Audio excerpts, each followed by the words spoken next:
Hello, Night Seekers, and welcome to Lacuna Noir. This is where forgotten stories and gentle voices meet, carrying you softly into peaceful sleep, wrapped in mystery.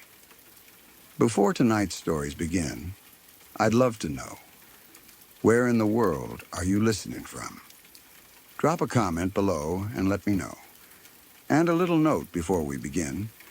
You may notice a few brief ads in the first 10 minutes, but after that, the rest of the video is completely ad-free. Just you, the silence, and the stories. So settle in, get comfortable, and let the night carry you. If you're drawn to these quiet, shadowed nights, don't forget to like, subscribe, and tap the bell so you never miss a story when darkness calls.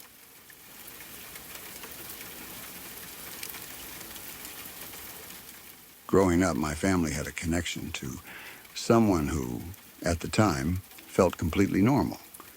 He wasn't a stranger or someone distant. He was part of everyday life in ways that didn't raise any concern. My mom knew him through church. That kind of setting was built on trust, where people see each other regularly, talk casually, and form a sense of community without thinking too much about it. He was there with his family, his wife and daughters, and everything about those interactions felt ordinary. There was nothing about him that stood out as unusual or uncomfortable. He blended into that environment the same way everyone else did. My uncles knew him in a different way. He was their scout leader. That role naturally comes with authority and trust. Kids are taught to listen, learn, and respect the person guiding them. And parents feel comfortable sending their children into those spaces because they believe they are safe and structured. My uncles spent time with him during those years, learning things, going through activities, and building memories that, at the time, felt like a normal part of growing up. Back then, he was just another adult figure, someone who gave instructions, organized things, and interacted with them in ways that didn't seem strange. There were no clear signs, no moments that stood out as something to question. Life moved forward, and those memories stayed simple and unchanged for years. Then everything shifted later. When the truth about him came out, it didn't feel like hearing about a stranger on the news. It felt personal. It changed how those past memories were seen. He, the same person who once fit so easily into everyday life, was suddenly connected to something completely different, something much darker. That kind of realization is hard to process because it forces you to hold two versions of the same person in your mind at once. For my family, it wasn't something that made sense right away. It came in pieces as more details became known, and as people started looking back at their own experiences with him. Conversations changed. Things that had once felt normal started to feel different when viewed through a new understanding. One moment that really stood out happened a few days after he was caught. My uncle, the one who had spent the most time with him in Scouts, reacted in a way that showed how deeply it affected him.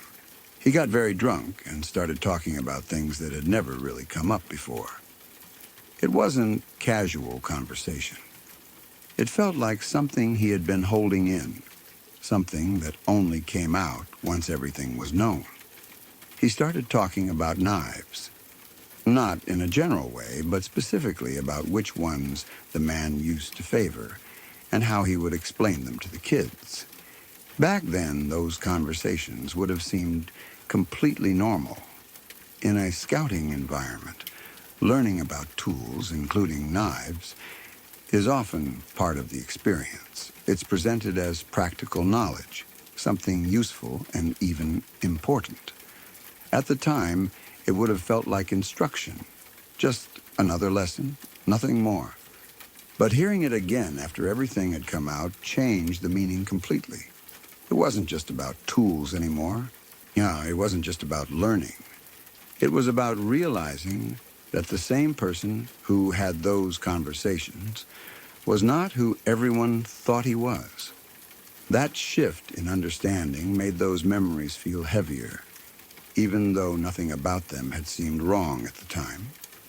The reasons he had given back then, whatever they were, no longer felt neutral. They felt different, not because the words themselves had changed, but because the context around them had. It turned something ordinary into something unsettling, something that couldn't be looked at the same way again. My uncle didn't seem like he was just telling a story. He sounded like someone trying to make sense of something that didn't fit together in his mind.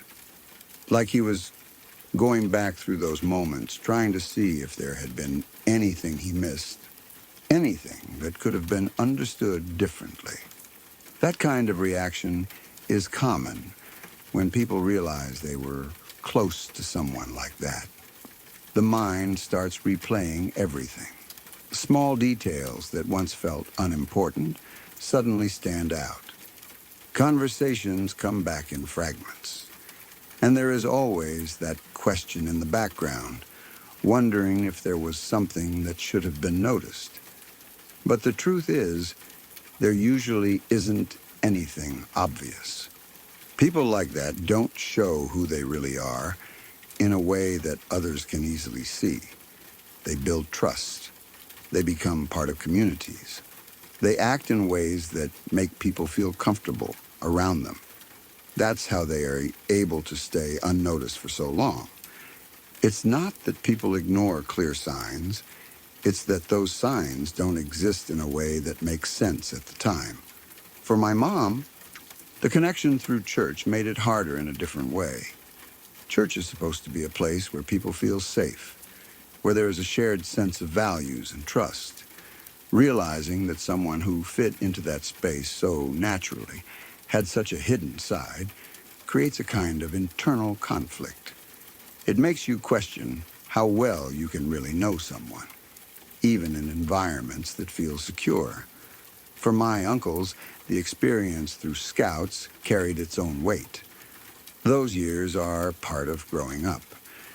They are tied to learning, development, and memories that shape how you see the world. When those memories become connected to someone like that, they don't disappear, but they don't feel the same anymore either.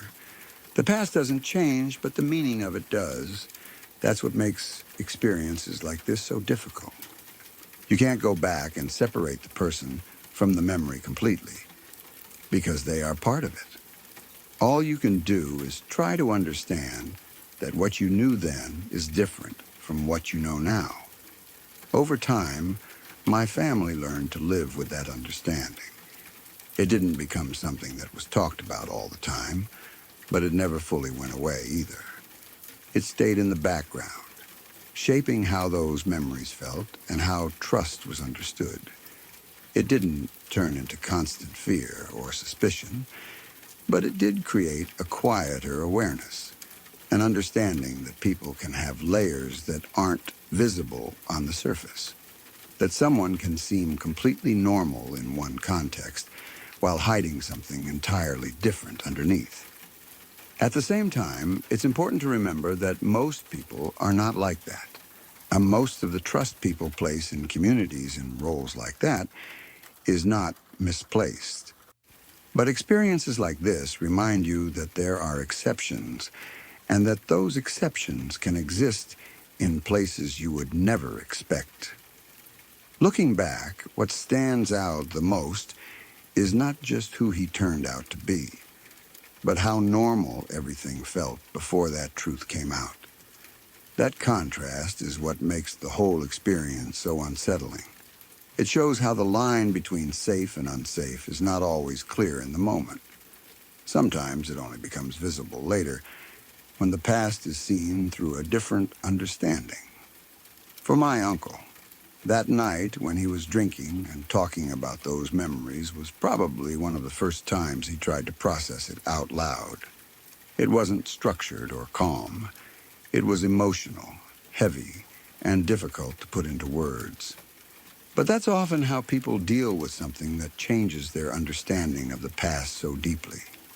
And even as time passes, that realization doesn't completely disappear. It stays in a quieter form, shaping how you think about people, how you remember the past, and how you understand the idea of trust in ways that feel more complex than they once did.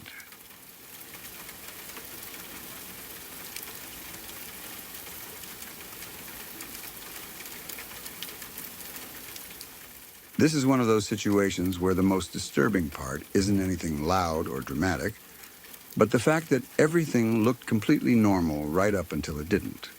From your mom's point of view at the time, nothing about the situation would have felt outside the boundaries of ordinary student life. Universities naturally create an environment where people assume a shared level of safety. Everyone is connected through the same institution, following the same routines, attending the same classes, and moving through the same academic spaces. In that kind of setting, trust is not something people actively question. It is simply part of how daily life functions. So when she met him in class and began interacting with him in that academic context, it would have felt like something completely standard. Studying together, discussing material, and collaborating on coursework are all normal parts of university life. Even going to someone's apartment in that context doesn't automatically feel unusual because students often meet in informal settings to work through assignments or prepare for exams. On the surface, there is nothing in that sequence of events that would naturally trigger suspicion. And that is exactly what makes hindsight so heavy in situations like this. The actual events don't change, but the meaning attached to them completely shifts once you know what the person later turned out to be. The real turning point in her experience wasn't something dramatic or obvious in the moment. It came when the law professor stepped in and quietly changed the direction of everything. Being pulled aside and told that there was an active investigation connected to someone she had been interacting with immediately reshapes how the mind interprets everything that came before it. Moments like that don't always feel cinematic or intense in real time. Instead, they often feel confusing at first. There is a delay between hearing the information and fully understanding its significance. First comes disbelief or uncertainty, then a gradual realization that your normal sense of safety in that environment is not as stable as you assumed it was. Even if nothing had happened directly to her, the introduction of that information forces a mental reset. The brain naturally starts reevaluating past interactions, almost as if it is replaying memories in a new context.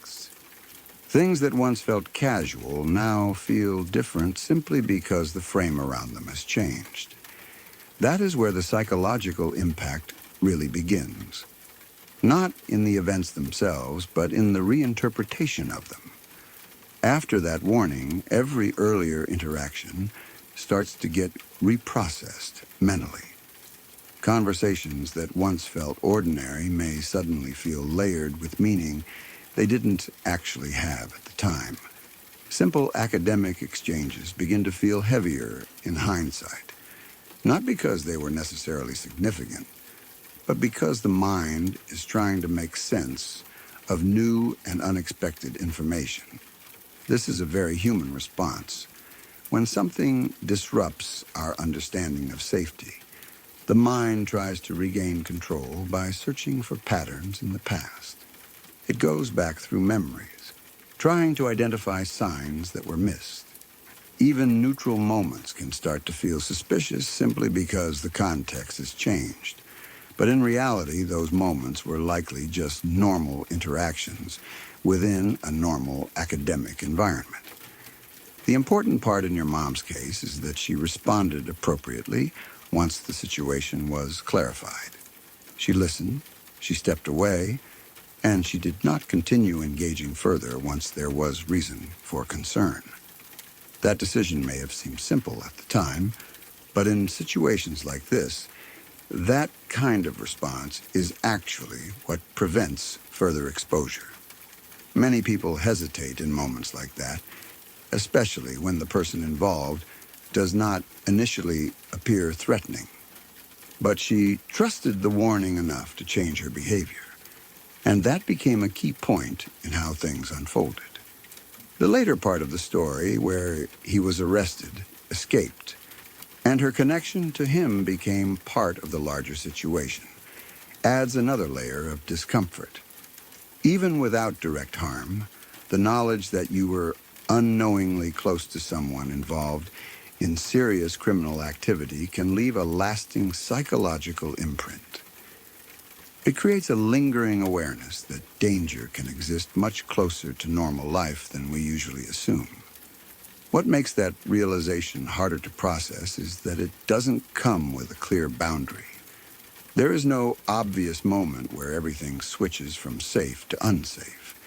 Instead, it is only visible afterward, when all the pieces are already known. That gap between what was known then and what is known now is where most of the emotional weight sits.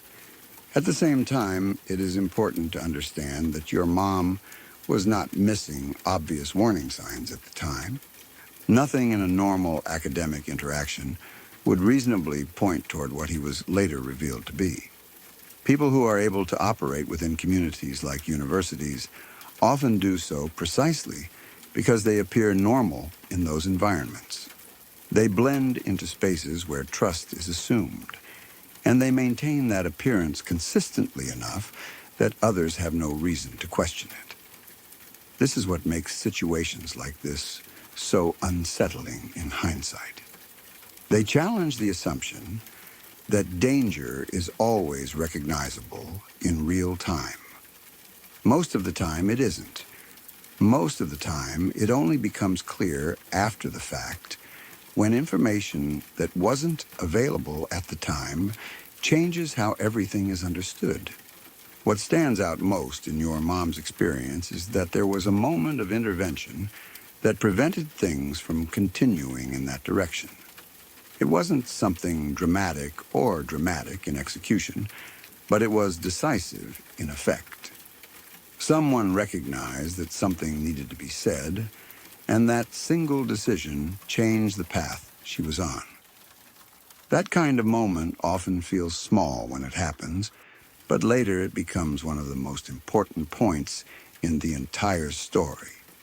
Because without it, there is no way to know how the situation might have progressed. Over time, experiences like this don't usually stay at the surface of memory. They settle into something quieter but more persistent. Not active fear, but awareness.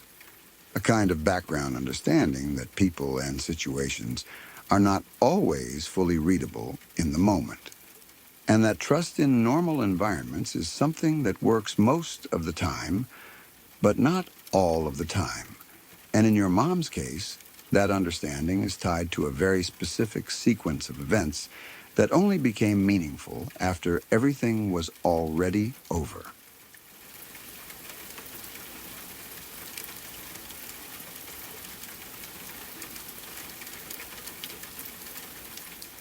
What you described is the kind of experience that tends to stay in a person's mind for a very long time, not only because of what happened in the moment, but because of how suddenly everything changed from something normal and familiar into something that felt unsafe. When a situation like that happens in a place that is usually associated with comfort, routine, or safety, the impact becomes much stronger. It is very different from being in a place where you already expect risk or danger. In those environments, your mind is already alert, already prepared in a way. But in a familiar setting, your guard is naturally lower. You are relaxed, focused on what you are doing, and not expecting anything unusual.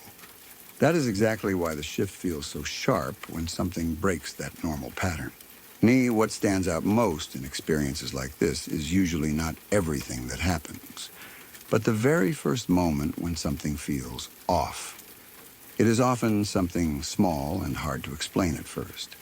It might be the presence of a person where no one should normally be, or a detail that doesn't match the environment, or just a feeling that something does not fit the way it is supposed to. The important thing is that the mind picks up on that mismatch very quickly, even before there is a clear explanation for it. At first, it can feel like confusion. A part of the brain tries to make sense of what is being seen, trying to decide if it is important or not. But at the same time, another part reacts much faster, almost automatically, because it detects that something is not right. That is why moments like this often feel like they happen in layers. One part of the experience feels slow and uncertain, as if you are still trying to understand what you are looking at. But another part is immediate and physical, already shifting the body into a protective state. The heart rate changes, attention sharpens, and the focus narrows toward what to do next. In situations like this, especially for a child, the reaction is often not something that is planned step by step. It is more automatic than that. The body responds before the mind has fully formed a clear explanation. That reaction is part of a natural survival system. It is not hesitation or overthinking.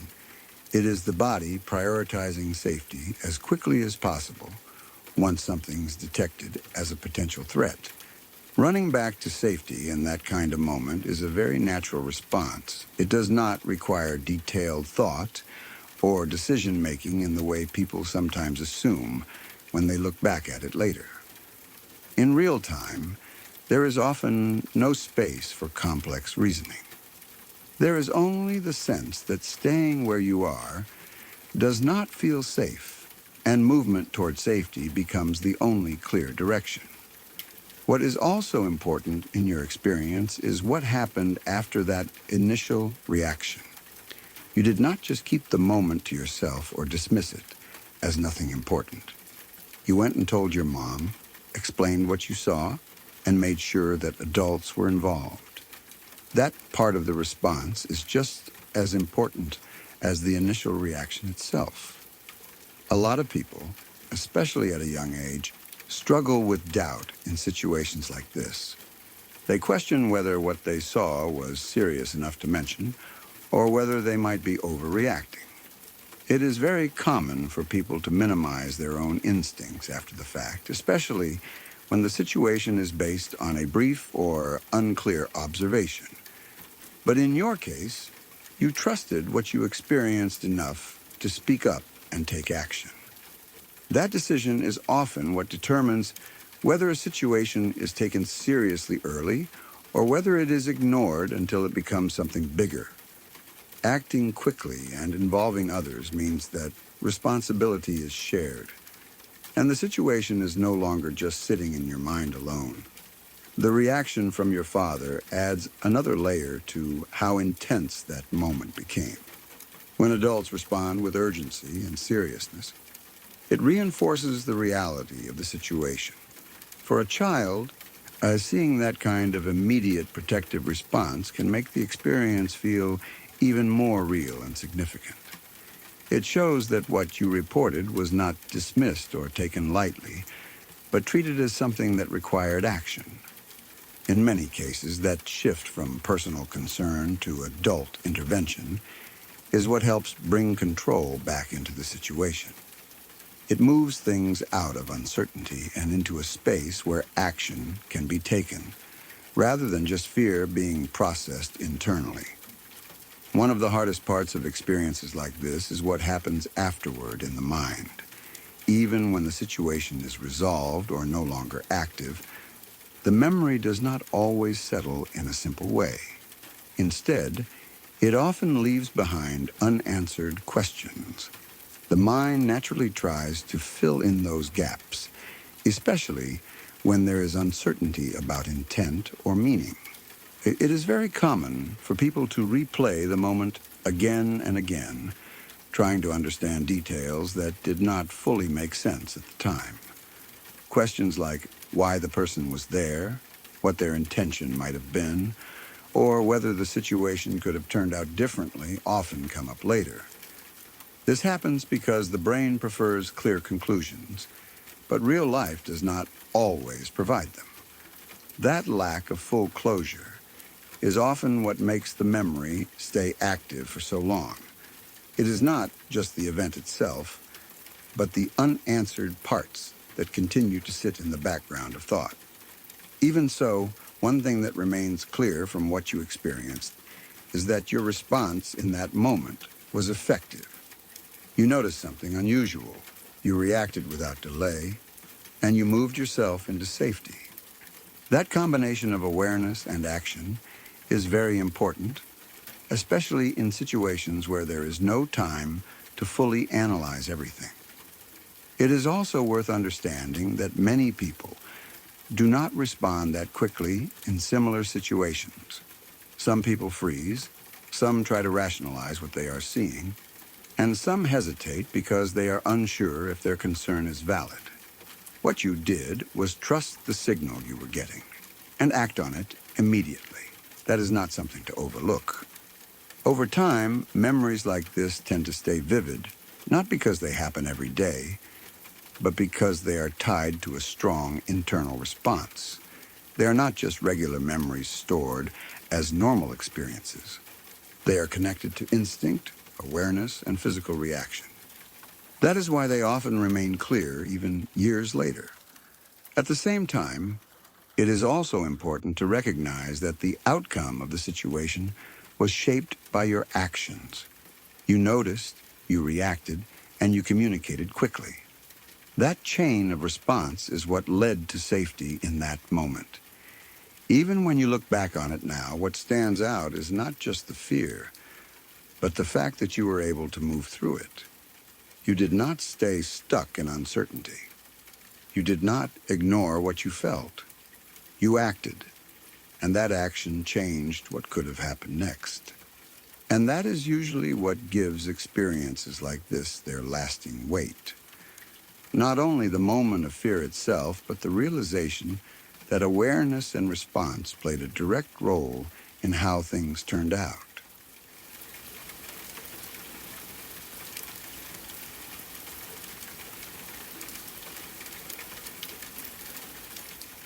What makes this kind of experience so difficult for a family is not only what happened in the public record, but the fact that it was tied directly to real, ordinary memories from everyday life.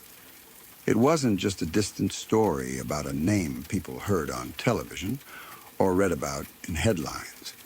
It was someone who had actually been part of normal moments in their lives, someone who had existed in the same spaces where trust was never questioned at the time. Looking back, those memories feel split into two different versions. There is the version that existed in real time, when everything felt completely normal. Church gatherings, family interactions, scout meetings, casual conversations, and everyday routines that did not carry any sense of danger or suspicion. At that time, he was simply another familiar adult in the background of life, someone who seemed to fit naturally into the environments he was part of. Nothing in those moments felt unusual because there was no reason for it to feel unusual. People do not usually examine every interaction for hidden meaning when they are in safe and familiar environments. Trust is built into the setting itself. A church community feels like a place of shared values. A youth organization feels structured and supervised. In those spaces, the mind naturally relaxes because it assumes that the people involved belong there for the right reasons. That is why, when the truth eventually came out years later, it did not just create shock. It created a kind of mental conflict that is hard to fully resolve. The same person who once existed in simple, normal memories suddenly became connected to something completely unthinkable. The mind then tries to hold both versions at the same time, and those versions do not fit together easily. One version belongs to the past, where everything felt ordinary and unremarkable. The other version belongs to the present understanding, where his actions and identity are seen through a completely different lens. When these two realities collide, it creates a sense of discomfort that does not fade quickly, because it changes the meaning of memories that were already stored long ago. For the family, this did not happen all at once. It came gradually as more information became known and as conversations started to circle back to old experiences. At first, there was disbelief, followed by confusion, and then a slow process of trying to understand how someone who once felt so normal could have been hiding something so extreme. In situations like this, people often find themselves revisiting small details from the past. Not because those details necessarily contained answers, but because the mind naturally tries to search for patterns after the fact. Ordinary conversations, small habits, or passing comments suddenly feel like they might mean something different now, even if at the time they were completely harmless and ordinary. This is one of the most difficult parts of hindsight. It can change the emotional weight of memories without changing the actual events themselves. Something that once felt light or forgettable can start to feel strange simply because new information has been added later. The memory itself has not changed, but the interpretation of it has.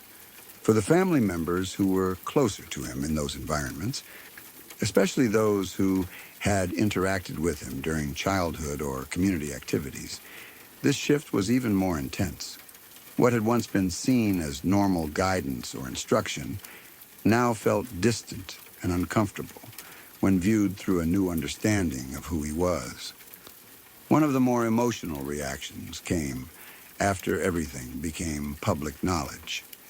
A family member who had spent significant time with him during those years struggled with the realization and began revisiting those memories in an unsettled state. In moments of emotional release, especially under the influence of alcohol, fragments of old experiences surfaced again. These were not detailed or organized recollections, but scattered thoughts connected to specific moments that had not felt important at the time. He began talking about small parts of those experiences. Things like conversations during scout activities, mentions of tools and instructions that were once considered normal teaching moments. At the time, those discussions would have been understood as part of learning practical skills, something common in structured youth environments where safety and responsibility are emphasized. But after everything was revealed, those same memories started to feel different. Not because the events themselves had changed, but because the context around them had changed completely. The mind often replays old experiences in a new light when it is trying to process information that feels too large or too disturbing to fully absorb at once. That is why his reaction was not organized or clear.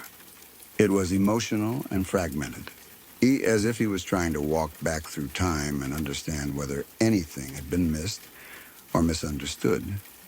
This is a very human response. When people discover that someone they trusted was hiding something significant, they often try to reconstruct the past in search of meaning or warning signs. However, the reality is usually much more complicated. People who are able to hide their true behavior often do so very effectively. They do not present themselves in ways that immediately raise suspicion. Instead, they fit into normal environments, follow expected roles, and behave in ways that allow trust to develop naturally over time. That is what makes the realization so difficult later on, because it challenges the assumption that danger is always visible or easy to recognize. For the rest of the family, especially those who were not directly involved in day-to-day interactions with him, the emotional impact took a slightly different form. It was less about specific memories and more about the general feeling of connection. Even indirect exposure to someone like that can create a lasting psychological effect, because it becomes part of family history in a way that cannot be separated from personal identity. There is also a quiet discomfort that comes from knowing that something so serious existed alongside completely normal life at the same time. It creates a contrast between what life felt like in the moment and what is understood later. That contrast is often what stays in people's minds the longest, because it cannot be easily resolved or simplified. Over time, the family learned to process it in their own ways. It did not remain something that was spoken about constantly, but it also did not fully disappear. Instead, it settled into a kind of background awareness, something that occasionally resurfaced when similar topics were discussed or when old memories were triggered. What remained consistent was the understanding that memory itself does not change, but meaning does. The same moment can feel completely different depending on what is known later. This does not make the original experience false or incorrect. It simply means that human understanding is always shaped by the information available at the time. Another important realization that came with time was that people naturally want clarity in situations like this. The mind prefers clean explanations, clear warning signs, and obvious indicators of character. But real life does not always provide that structure. People can appear ordinary, while carrying entirely separate realities that are not visible to those around them. This is what makes such experiences emotionally complex. It challenges the belief that familiarity always equals safety, or that normal behavior always reflects full truth. Once that belief is disrupted, it is not easily restored in the same way as before. Even so, life continues, and with time, the intensity of the emotional reaction slowly softens. The memories remain, but they become less sharp. They turn into something more reflective than immediate. Instead of constant discomfort, there is a quieter awareness that certain parts of the past carry a different meaning now than they once did. What stands out most in the end is not just the shock of who he turned out to be, but the realization of how ordinary everything felt before that truth was known. That contrast between appearance and reality is what leaves the deepest impression. It shows how memory, trust, and hindsight can overlap in ways that are difficult to separate cleanly. The past remains the same, but the understanding of it continues to evolve as new information changes how it is seen. And even though it is not something that can ever be fully resolved into a simple or comfortable explanation, it becomes part of how the family understands both their history and the complexity of human behavior.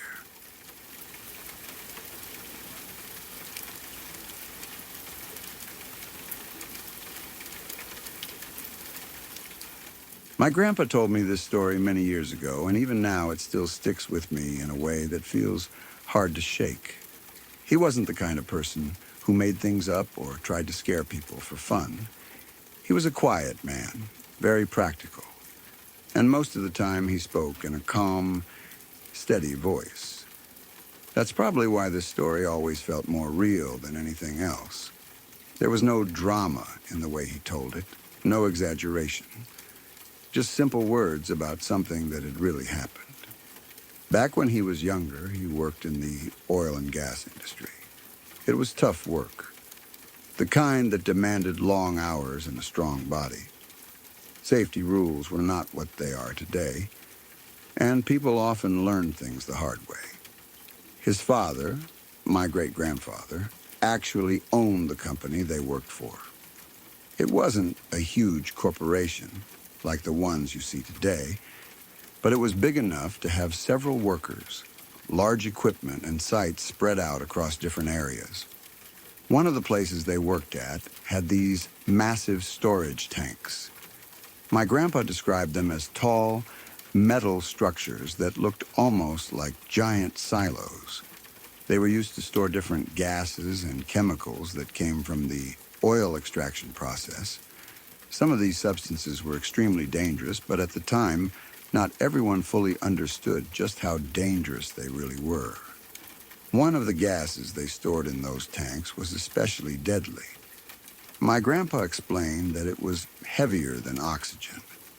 That meant instead of rising into the air and spreading out, it would sink down and stay low, especially in enclosed spaces. If it collected somewhere like the bottom of a tank, it would just sit there, invisible and silent, waiting. Anyone who went into that space without proper protection would be breathing it in without even realizing it. On the day this happened, everything had seemed normal at first. It was just another work day. The workers were going about their usual tasks, checking equipment, measuring levels, making sure everything was running smoothly. There was one tank in particular that needed to be checked. Someone had to go down inside and measure its size or inspect something near the bottom. It was a routine job, something they had likely done many times before. The first man volunteered or was assigned to do it. My grandpa didn't remember his name, but he remembered the way the older workers talked about him. He was experienced, someone who knew his job well. There was no reason for anyone to think that what he was about to do would be the last thing he ever did. He climbed up to the opening of the tank and then started making his way down the ladder inside. The ladder was fixed along the inner wall, leading all the way to the bottom. It was dark inside, with only a small amount of light coming from above. The air inside must have felt still, maybe even a little strange, but nothing that would immediately warn someone of danger. As he went lower and lower, he entered the area where the gas had settled. Since it was heavier than oxygen, it had collected at the bottom, pushing out the breathable air. The man likely didn't notice anything at first. There was no smell strong enough to warn him, no visible sign. He just kept climbing down. At some point, he must have taken a breath that wasn't oxygen anymore. My grandpa said that with gases like that, it can happen quickly. One moment you're fine, and the next, your body starts to shut down. The brain doesn't get the oxygen it needs, and everything begins to fail. The man probably felt dizzy, maybe confused, maybe weak in his legs. He might have tried to climb back up, but by then it was already too late. He collapsed somewhere near the bottom of the tank. Up above, the other workers were waiting. At first, they didn't think much of it. Jobs like that could take some time. But as the minutes passed, something started to feel off. There was no sound from inside, no movement. No sign that the man was coming back up. Eventually, another worker went to check on him. This second man likely thought the first one had slipped or gotten injured.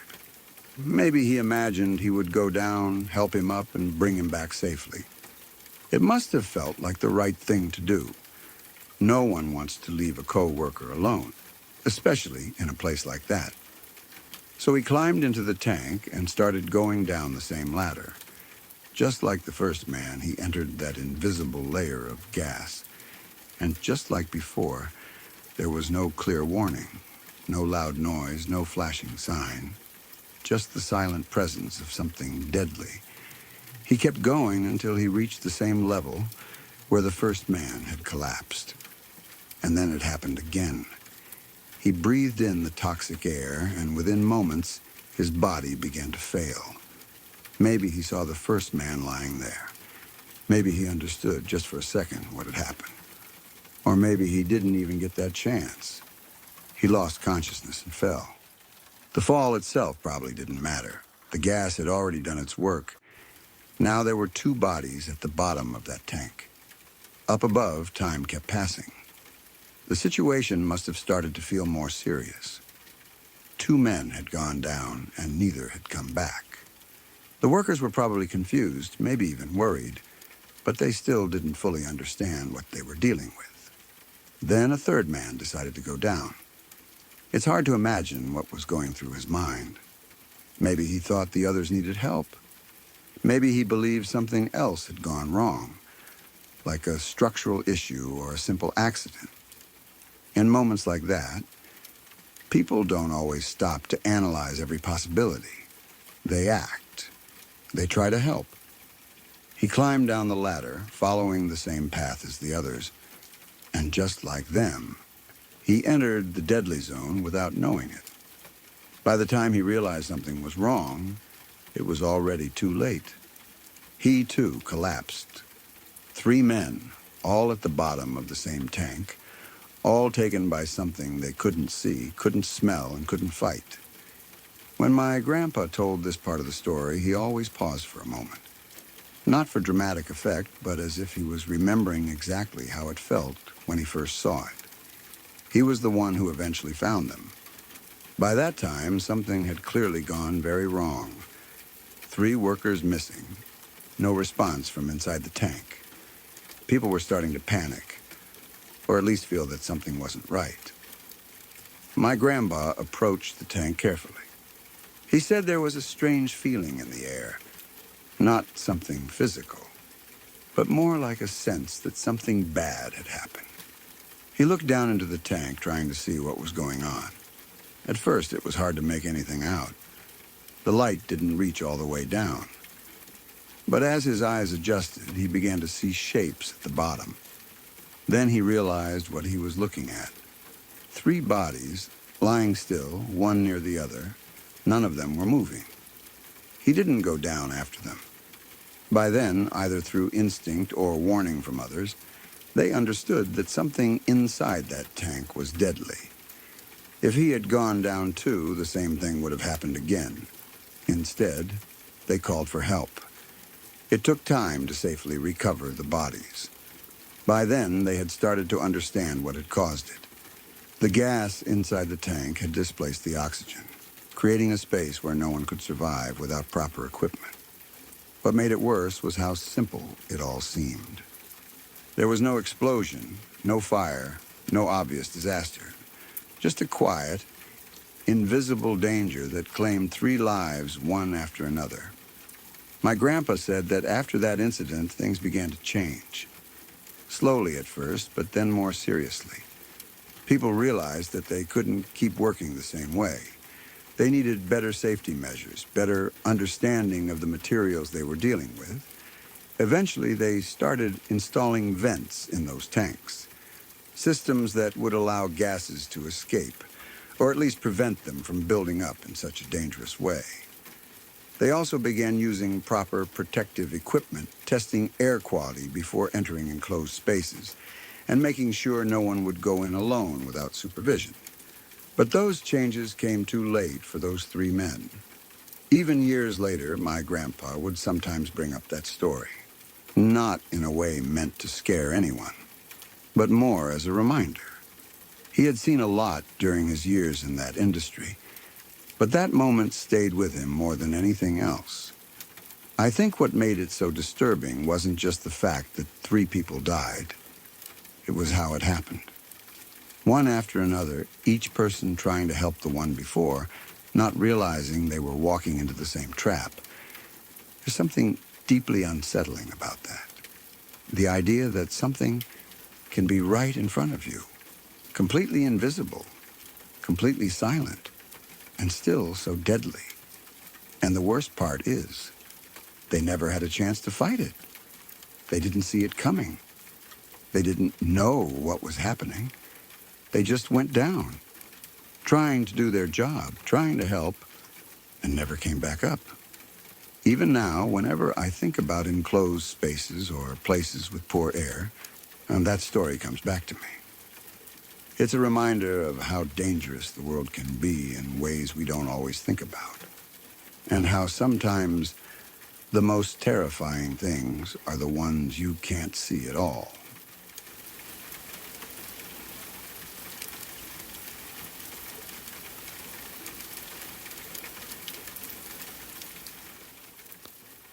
It still doesn't sit right with me, even now, no matter how many times I try to think it through and make sense of it. My wife was driving home late one night after works.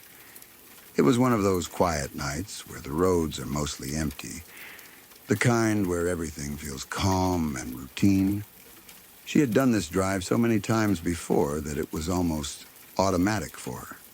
Same route, same turns, same familiar stretch of road leading back home where the kids and I were waiting. That night didn't feel any different at first. She told me later that she was tired, but it was the normal kind of tired that comes after a long shift. Nothing unusual. The streets were dim, lit by scattered streetlights, and there wasn't much traffic around. Just the low hum of the engine and the steady rhythm of driving. At some point during the drive, she approached an overpass. It was just another part of the road, something she had passed under plenty of times before, without ever thinking twice about it. There was nothing to suggest that anything was wrong. No warning, no sound, nothing. And then it happened. Out of nowhere, something came crashing down onto the van. She said it was so sudden and so loud that for a second, she didn't even understand what had happened. It wasn't like hitting something on the road. This came from above. It slammed into the passenger side with a force that shook the entire vehicle. The sound alone must have been terrifying. A heavy, violent impact that echoed inside the van, making it feel like the whole thing might come apart. Glass cracked, metal bent, and for a brief moment, everything must have felt completely out of control. Her first instinct was probably panic.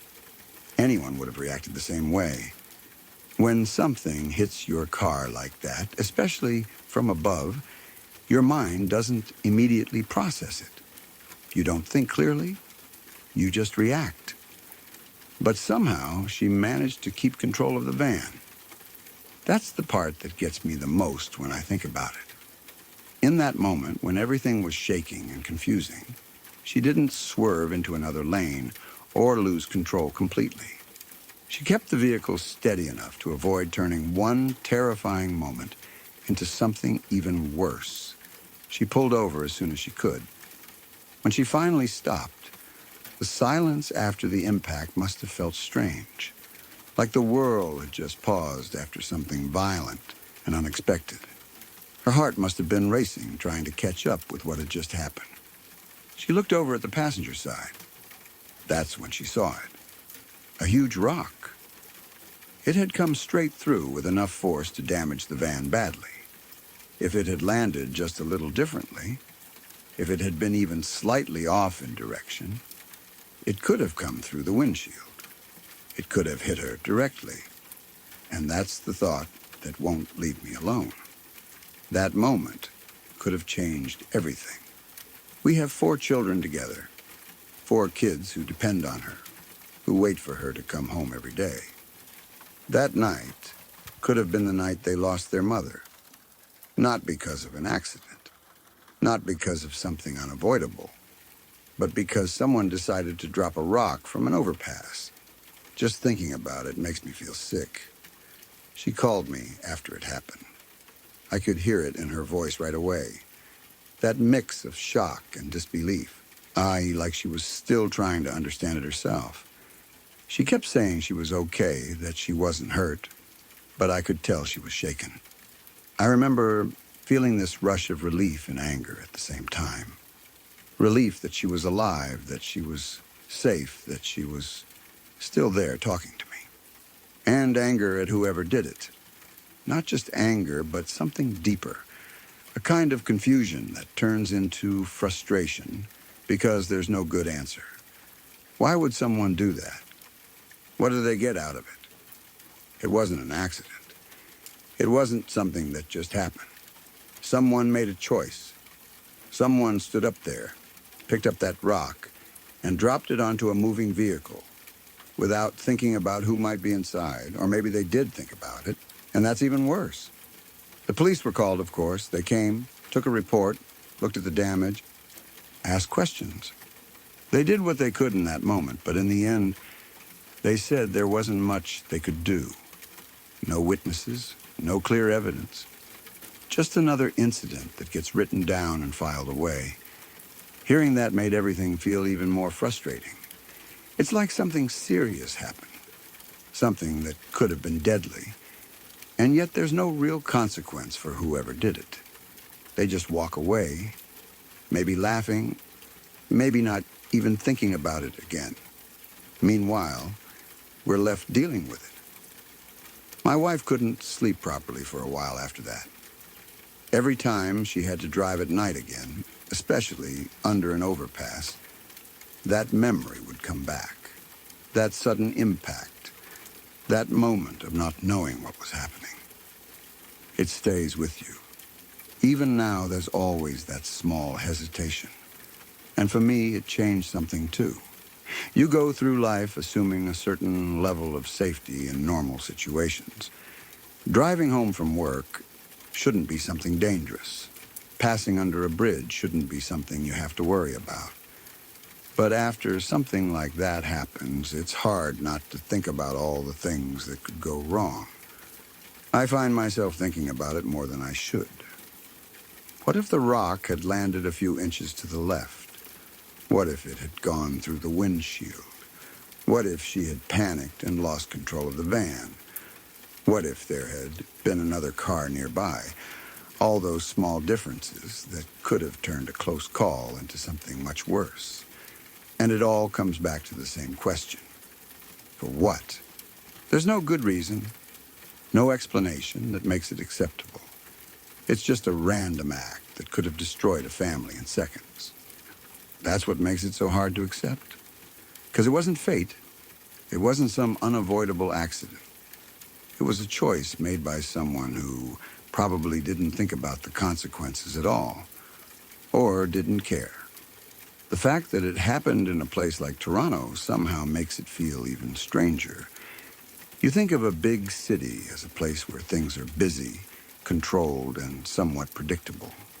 But moments like this remind you that danger can come from the most unexpected places. And the worst part is how random it all is. You can do everything right, follow the rules, live your life normally, and still have something like that happen out of nowhere. Every time I look at our kids, I think about how close we came to something different. A different phone call, a different outcome, a completely different life. And it all came down to a rock dropped from above by someone we'll probably never know. That's the part that stays with me the most. Not just what happened, but how easily it could have been so much worse.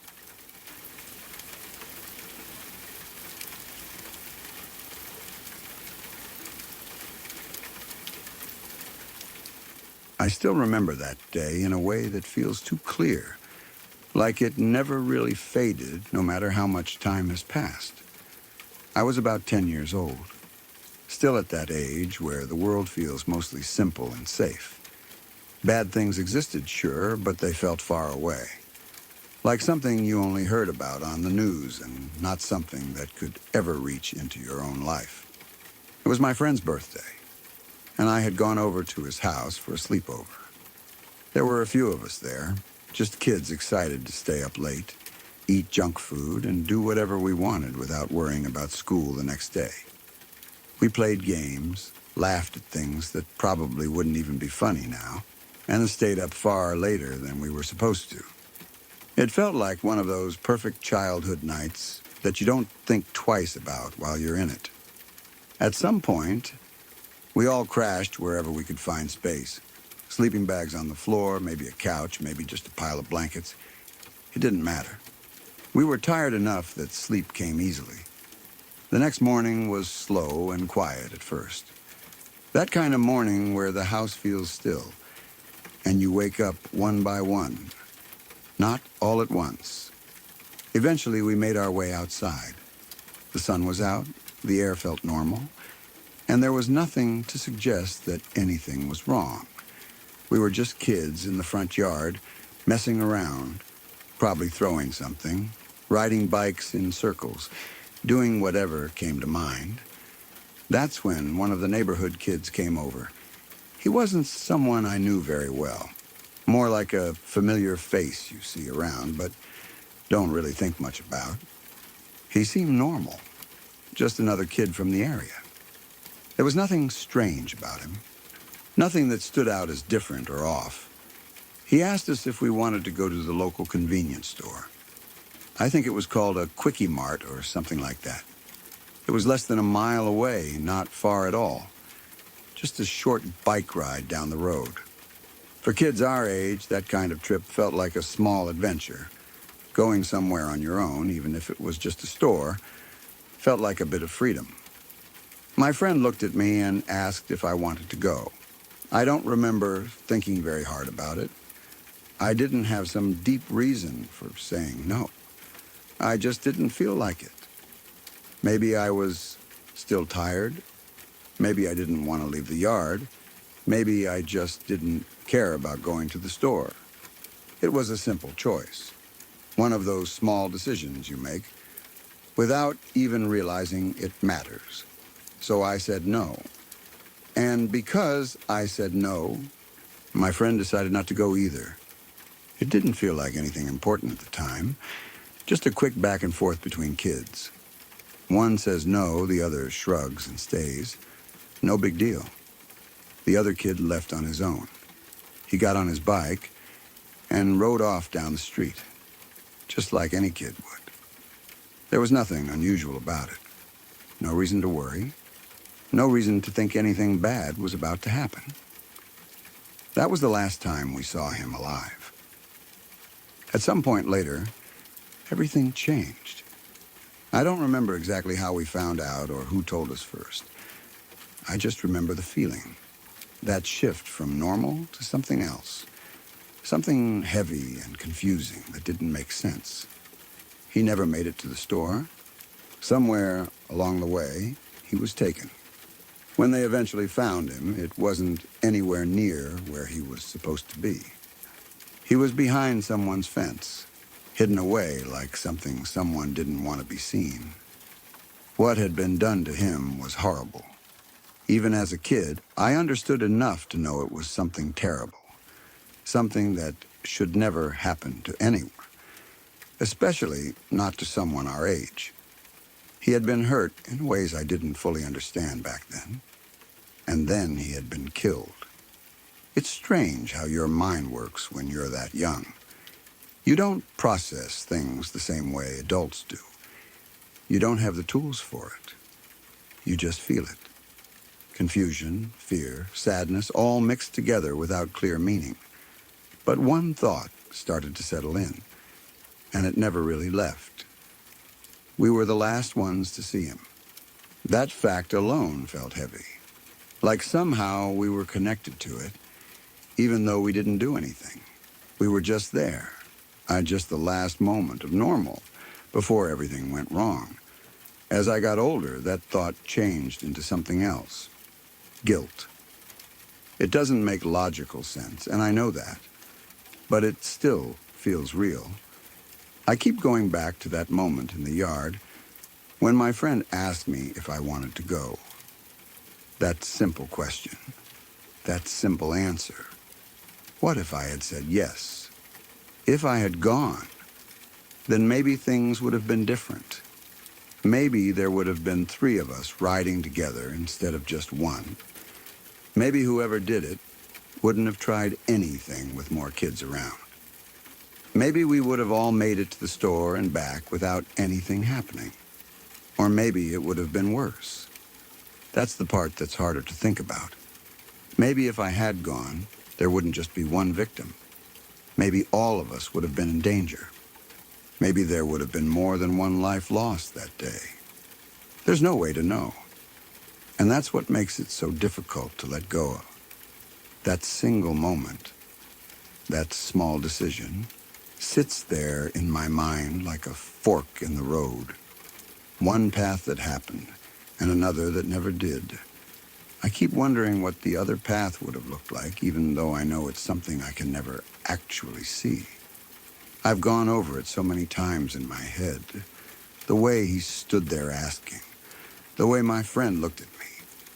The way I said no without thinking. It all feels so small when you break it down. But the outcome was anything but small. As a kid, I didn't fully understand what I was feeling. I just knew that something was wrong, and that it stayed with me. As I got older, I started to understand more about what had happened, and that made it heavier, not lighter, because now I understood the reality of it. Someone out there made a choice that day, a choice to take a child, to hurt him, and to end his life. A choice that had nothing to do with us, nothing to do with whether I said yes or no. It was something dark and intentional, something that existed independently of anything we did. But even knowing that, the feeling doesn't completely go away. There's always that quiet thought in the background. If I said yes, it's not just about blame. It's about trying to find control in something that was completely out of our control, trying to make sense of something that doesn't make sense. Over the years, I've realized that kids make choices all the time without knowing their weight. We don't see the future. We don't understand how things might connect later. We just live in the moment, making decisions based on how we feel right then. That day was no different. I was just a kid who didn't feel like going to the store, and he was just a kid who rode his bike down the road expecting to come back like always. But he didn't. And that's the part that never really leaves you. Not just what happened, but how close it was. How it brushed right up against your own life and then took a different turn, leaving you standing there wondering why. I still think about him sometimes, about that normal morning, about the way everything felt before we knew anything was wrong, about how quickly something like that can happen, without warning, without reason. And I still have that thought, even if I know it's not fair to myself, that maybe somehow things could have been different. But the truth is, we were just kids in a yard, making simple choices in a world that sometimes doesn't give you a chance to understand the consequences. And what happened to him wasn't because of us. It was because of someone who chose to do something terrible. Even so, that moment stays with me, frozen in time, a small decision that feels bigger than it should, tied forever to something I wish had never happened at all.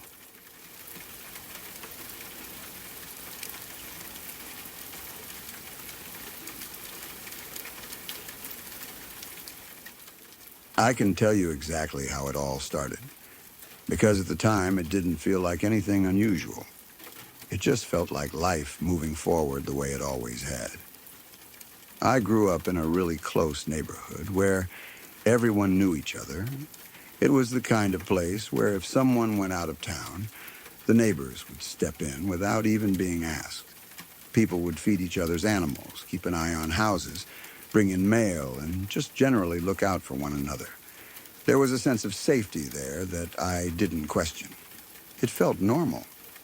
Years passed, and I was an adult by then, still living in that same place. My routine was simple. I worked nights, which meant my schedule was flipped compared to most people. I had my own space, my horses, and my quiet way of living. It wasn't anything fancy, but it was peaceful. Then one day, a new neighbor moved in behind my property, near the area where I kept my horse. I remember thinking it was nice to have someone new around, just like it had always been growing up. I went over, introduced myself, and met an older woman. She seemed normal enough.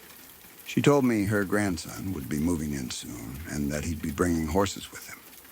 That actually made me feel a little better. Someone else nearby with horses meant maybe we'd get along, maybe even help each other out sometimes. Trying to be a good neighbor, I gave her my number and told her to call me if she ever needed anything. That was the beginning of everything. Not long after that, her grandson moved in. From the moment I noticed him, something felt off. It wasn't anything I could clearly explain at first. Just a feeling. The way he moved, the way he looked at things, the way he carried himself. It didn't sit right, but I didn't have a reason to act on it. At first, it was small things. Then, one day, I saw him in my horse area. He had jumped my fence, and I was trying to ride my horse. I remember feeling confused more than anything. Who does that? Who just climbs into someone else's property and tries to ride their animal like it belongs to them? I confronted him, told him to get out, and tried to keep things calm. I didn't want to escalate anything. I thought maybe he just didn't understand boundaries or was trying to show off or something stupid like that. But it didn't stop. After that, he started setting up a chair near the fence line. He would just sit there and watch me. Not casually, not like someone just passing time. He would sit and stare whenever I was outside working, feeding my horse, or even just walking around. It was constant, and it started to feel uncomfortable in a way I couldn't ignore. Then came the messages. One evening, while I was asleep during the day because of my night shift, he started texting me. When I woke up, my phone was flooded with messages. Dozens of them. Angry, rambling, and not making much sense. He was accusing me of things like my fence being 3 feet over onto his land. He kept repeating things, saying stuff that didn't add up, like he was building his own version of reality.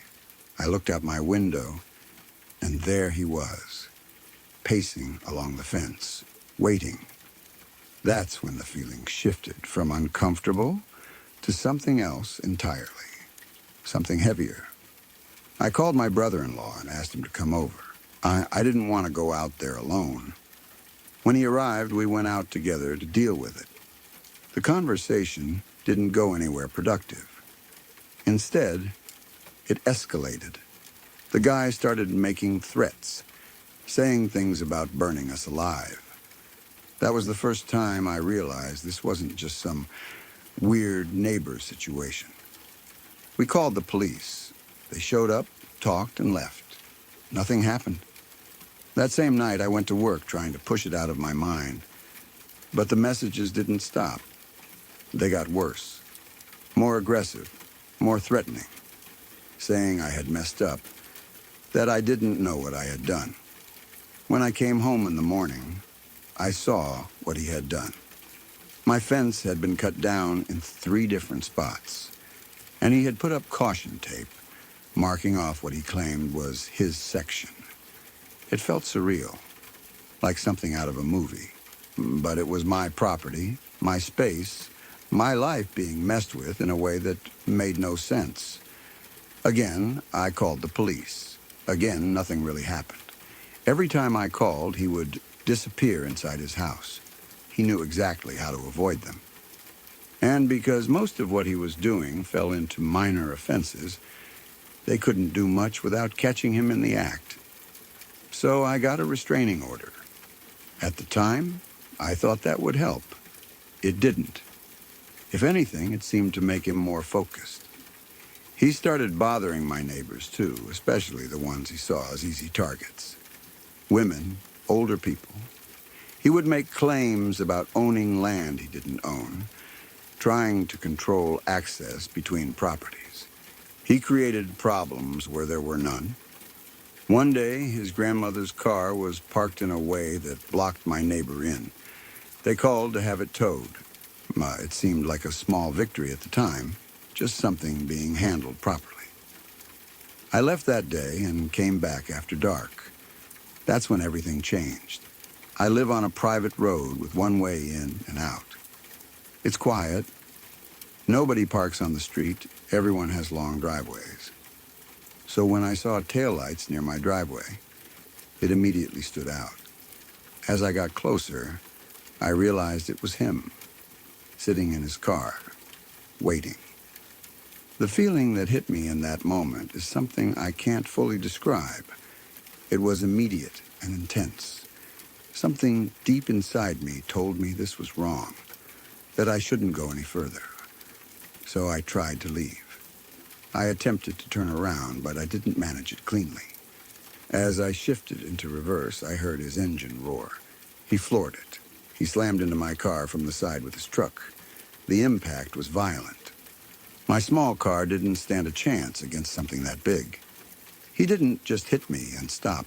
He kept pushing, forcing my car forward before finally pulling away and driving up his driveway like nothing had happened. I was shaking. I called 911 immediately. At the same time, I texted my sister and my brother-in-law, telling them what had just happened. The dispatcher told me to leave, to get out of there. But I couldn't. I was too shaken, too confused, and honestly, I didn't feel like I could move properly. My sister and brother-in-law got there quickly. The police didn't. We waited. And while we were waiting, he came back, this time on foot. He walked toward us calmly at first, and then he started talking. The things he said still stick with me. He talked about wanting to feel his knife going through my skin, about my blood, and about things no normal person should ever say out loud. Then he rushed me. He grabbed me by my arms, lifted me, and slammed my head into my car over and over. The force of it was overwhelming. I couldn't fight back. I couldn't even process what was happening. Everything went black. The next thing I know, I was coming back to, and he was gone. My brother-in-law had pulled a gun on him, and that's what made him stop. That's what made him let go and run. When the police finally arrived, they were able to get him. But the part that stays with me the most isn't just what happened. It's what almost happened. The gate near my horse area had still been cut down.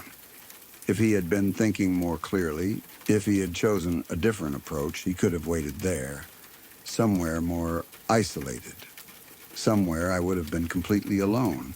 And if my family hadn't shown up when they did, I truly believe I wouldn't be here. That night could have ended very differently. He went to jail, but not for long. Because of how everything played out legally, the charges were reduced. What should have been attempted murder didn't stick. Instead, it ended up being something less. He served about a year, and now he's out, living with probation. That part is almost as hard to accept as everything else. Because you go through something like that, something that close to taking your life, and you expect there to be justice that matches it. But that's not always how things work. If there's one thing I've learned from all of this, it's that when you're in a situation like that, you have to fight for yourself in every way possible. You can't just assume the system will take care of it for you. And you definitely can't ignore that feeling when something doesn't seem right, because sometimes that feeling is the only warning you get.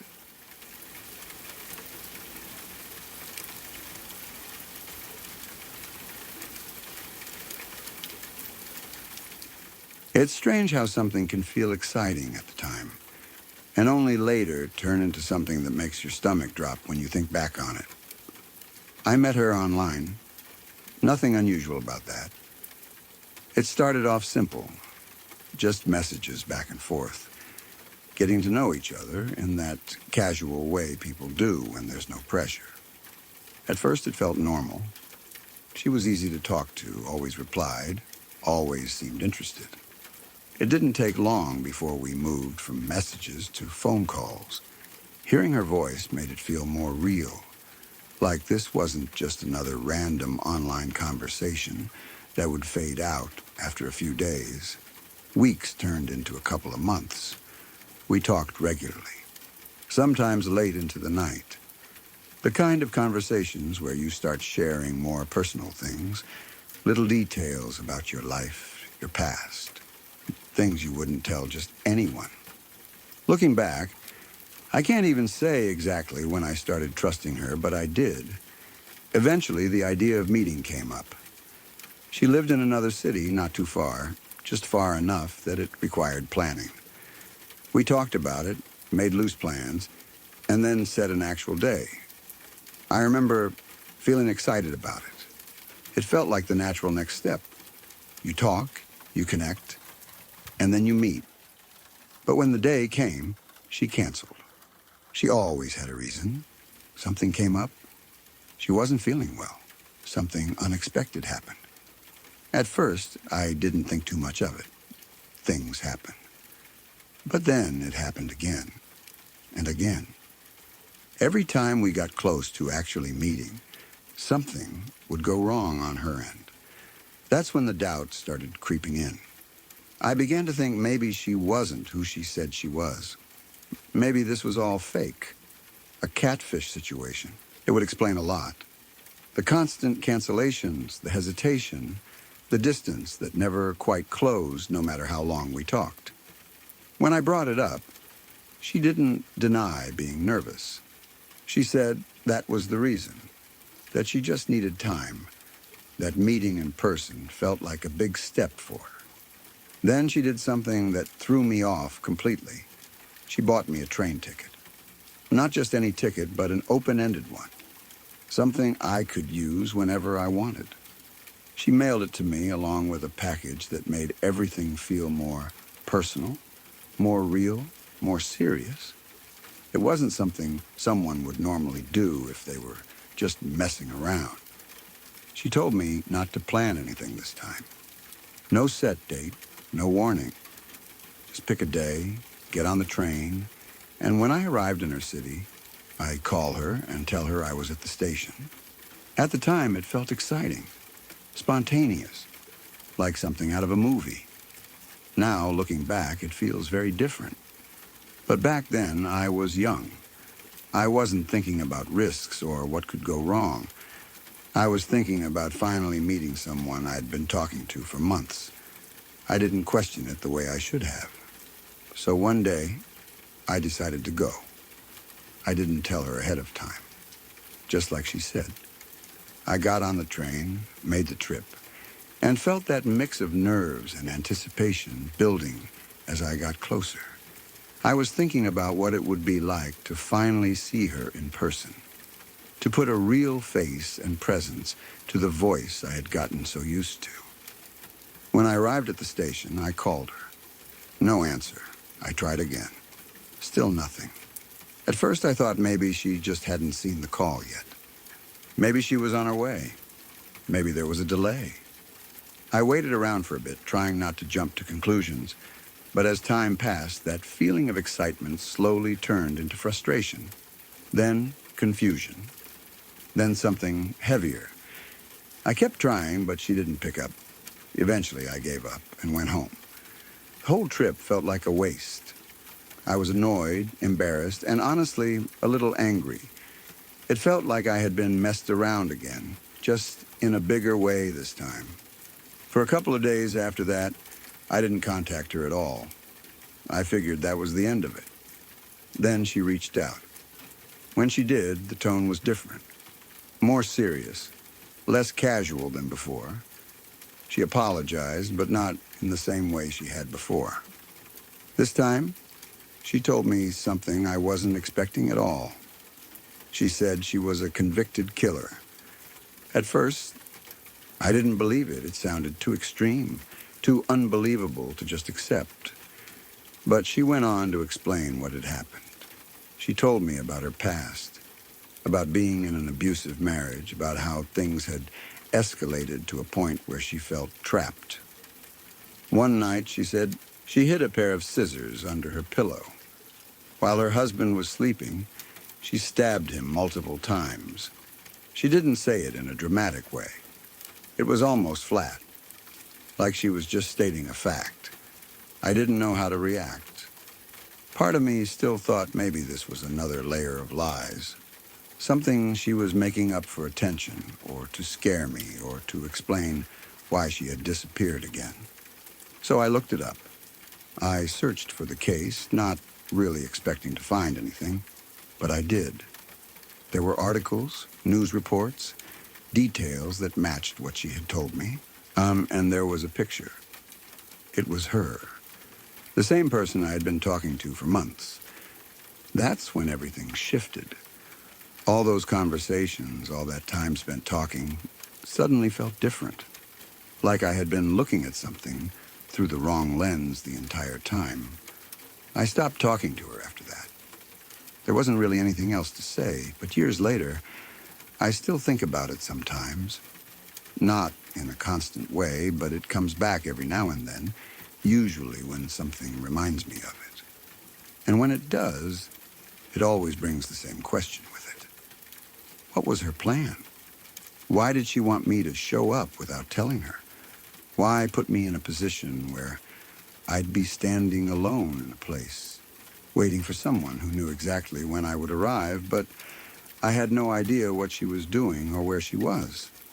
Maybe it was nothing. Maybe she really was just nervous. Maybe she panicked at the last moment and couldn't go through with it. Maybe everything she said about her past was true, and she was just trying to move forward, to have some kind of normal connection again. But there's another possibility that's harder to ignore, that she had something else in mind, that she wanted control over the situation in a way that I didn't understand at the time, that she wanted me there, unprepared, without any way of knowing what I was walking into. And maybe, for whatever reason, she changed her mind, or got scared, or something stopped her. I'll never know. And that's probably the part that makes it just stick with me the most. Not just what I found out about her, but how close I might have been to something I didn't fully understand at the time. It's easy to look back now and see all the warning signs, the cancellations, the strange requests, the way everything was set up. But when you're in it, when you're younger and not thinking clearly, those things don't stand out the same way. They just feel like part of the story. Now it feels like something I was lucky to walk away from without ever really knowing what could have happened.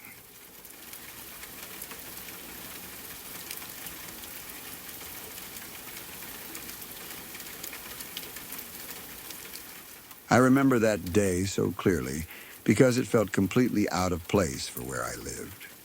It was a quiet neighborhood, the kind where nothing ever really happened. People mostly kept to themselves, but in a calm, normal way. You didn't expect anything strange. You didn't expect danger. It was the kind of place where every day felt the same, and that sameness made it feel safe. I had just gotten off the bus like I did every single day. The stop was right at the corner, next to this house I had passed 1,000 times before. It had never stood out to me. It wasn't run down, it wasn't fancy. It was just there. Another house in a row of houses that all blended together over time. But that day, the moment I stepped off the bus, something felt off. The first thing I noticed was the tape. It was stretched across the yard, bright and impossible to ignore. Even as a kid, you don't need someone to explain what that means. You see it in movies. You hear about it in passing, and your brain connects it instantly to something serious, something bad. It made my stomach drop without me even fully understanding why. Then I saw the police cars. Not just one or two, but several lined along the street. Their lights weren't flashing, but their presence was heavy. Officers were standing around, talking in low voices, walking back and forth between the house and their vehicles. There was a quiet kind of tension in the air, like everyone there knew something important had happened. And then there were the news trucks. That part made it feel even more unreal. Big vans with cameras, people setting up equipment, reporters standing nearby like they were waiting for something. You don't see that kind of thing in a place like that. Not in a neighborhood where the most exciting thing is someone mowing their lawn at the wrong time of day. I remember just standing there for a moment, not moving, just trying to understand what I was looking at. Other kids were doing the same thing. We looked at each other, whispering, guessing, trying to come up with explanations that made sense. But none of us actually knew anything. There was no easy way to find out back then. No phone to pull out and search for answers. All we had was what we could see, and what we could see didn't make sense. Eventually, I walked home, but my mind stayed behind at that corner. That house, the tape, the police, the cameras. It all stayed in my head, like a puzzle with missing pieces. That night, everything became clearer. We turned on the news, like we always did, and that's when the story came on. The same house I had seen earlier was now on the screen, surrounded by reporters explaining what had happened. The house had been foreclosed. The bank had sent a cleanup crew to go inside and prepare it. They were expecting it to be empty, just another routine job. Clear it out, fix it up, move on. But when they got there, they noticed something wasn't right. There was a smell. Not just a normal bad smell, but something strong enough to stop them in their tracks. Something that didn't belong in an empty house. The kind of smell that makes your body react before your mind even processes it. They didn't go any further. They called the police.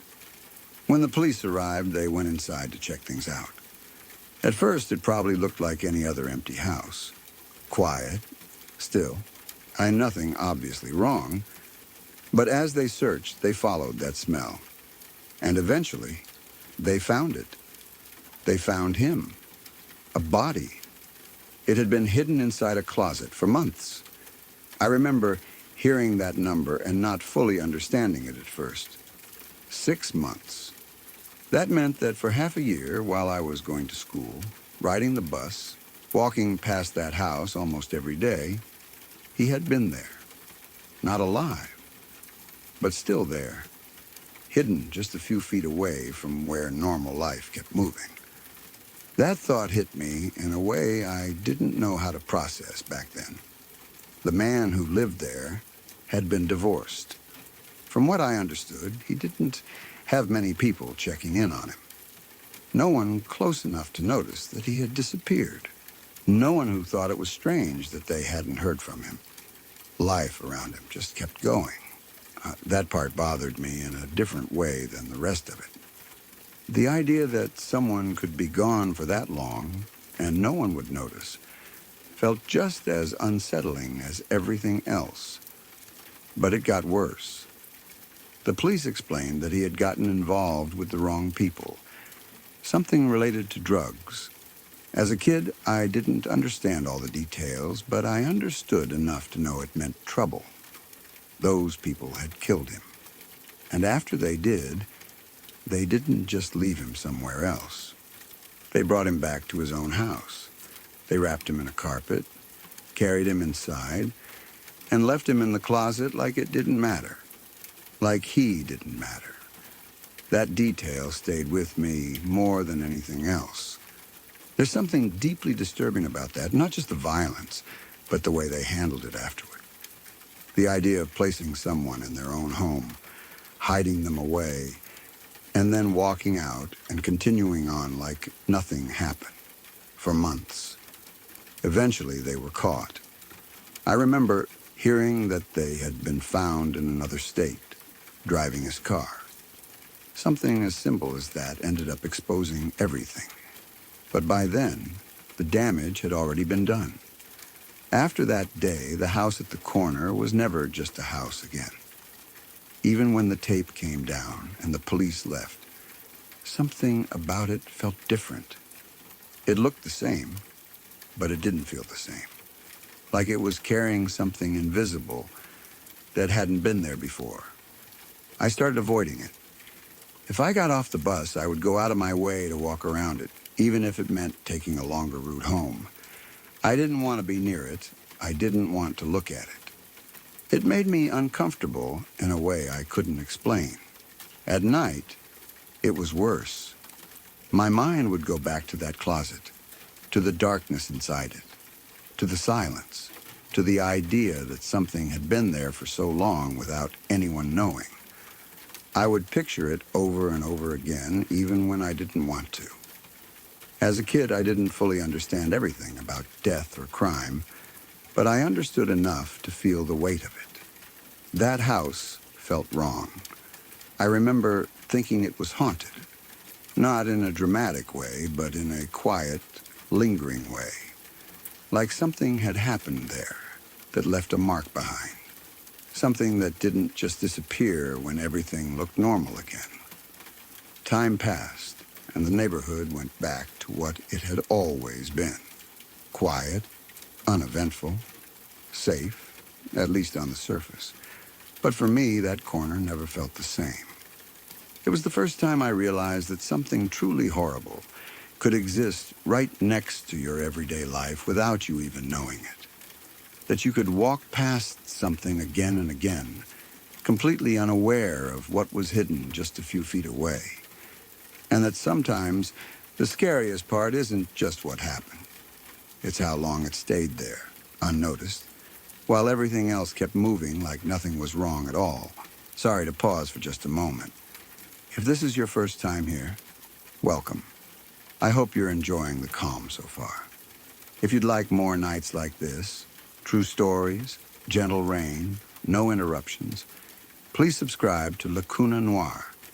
It really helps me keep creating these peaceful experiences for you. And tap the bell so you're here every time a new story arrives in the dark. Now, back to the story.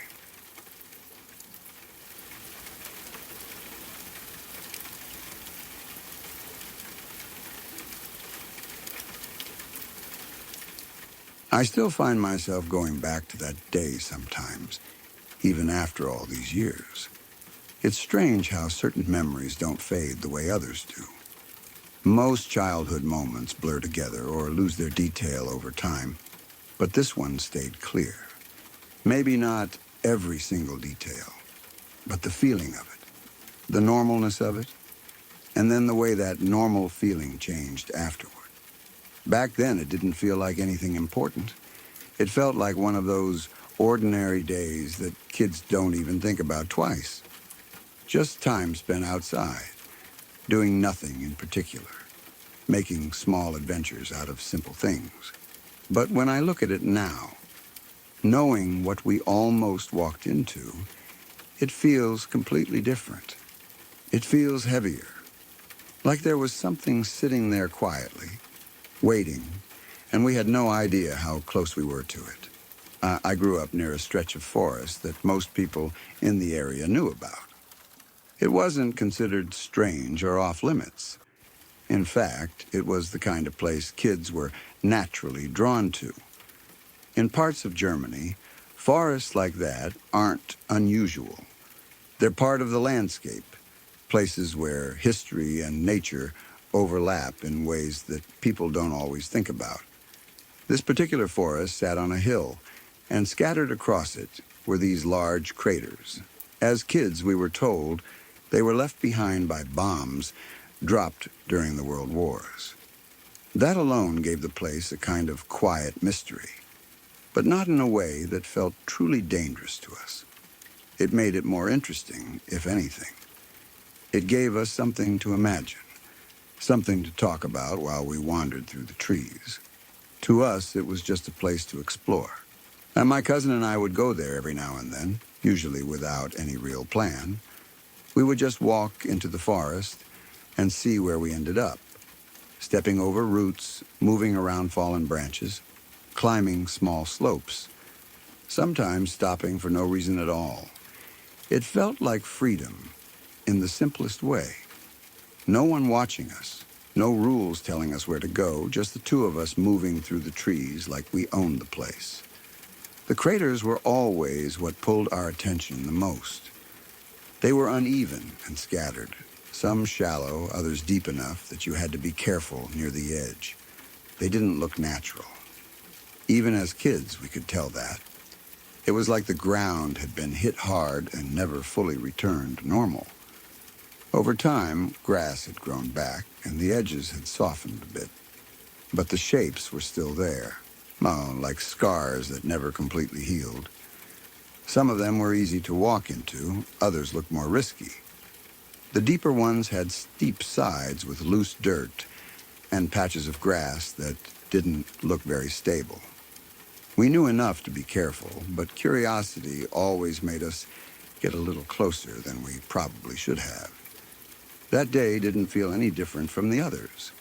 We were just walking, talking about random things the way kids do, jumping from one topic to another without even noticing. There was no sense that anything was wrong, no strange feeling, no warning.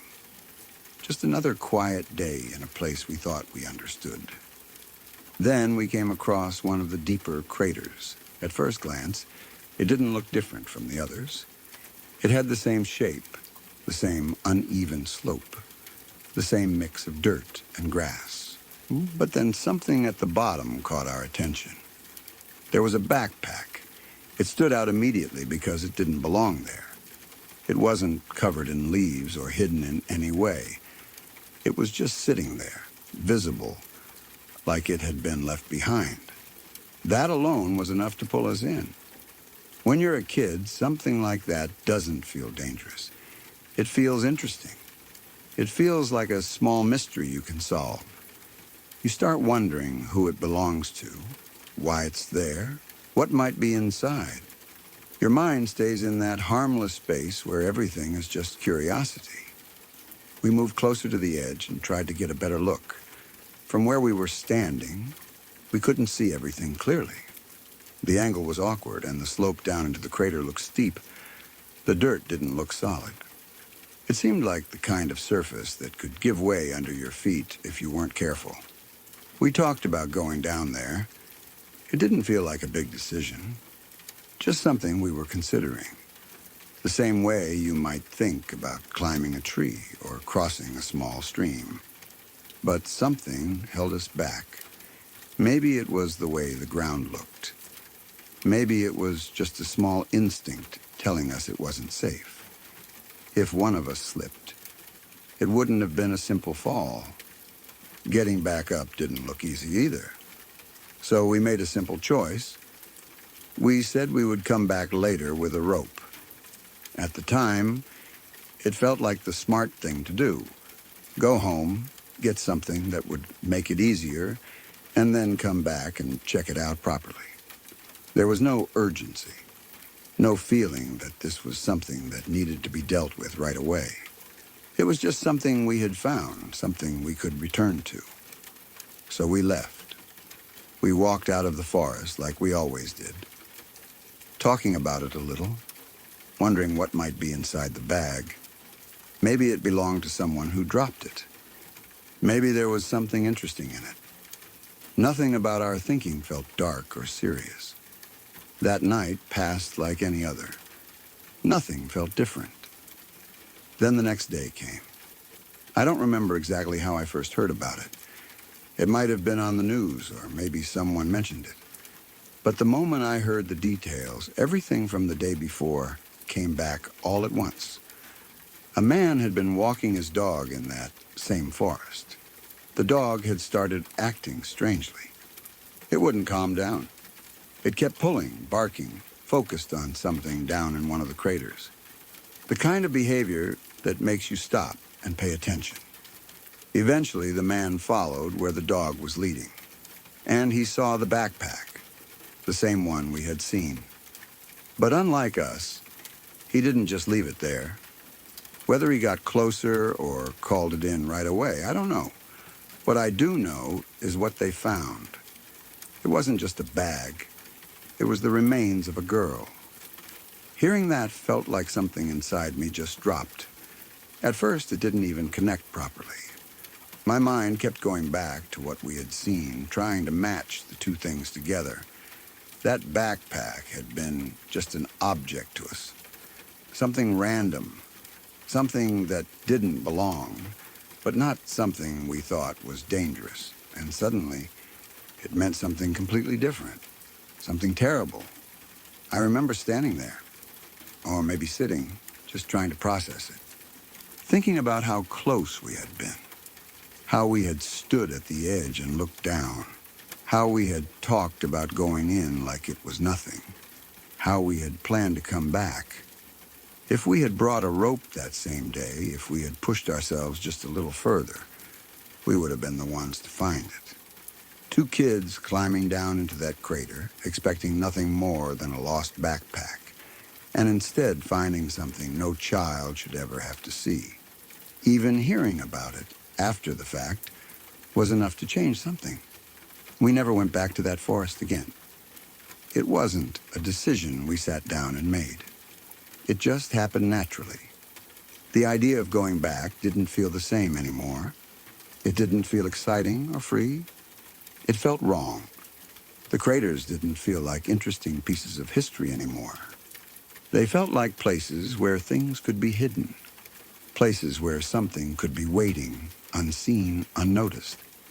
As kids, we didn't fully understand everything about what had happened, but we understood enough to feel it, enough to know that we had come close to something we weren't ready for.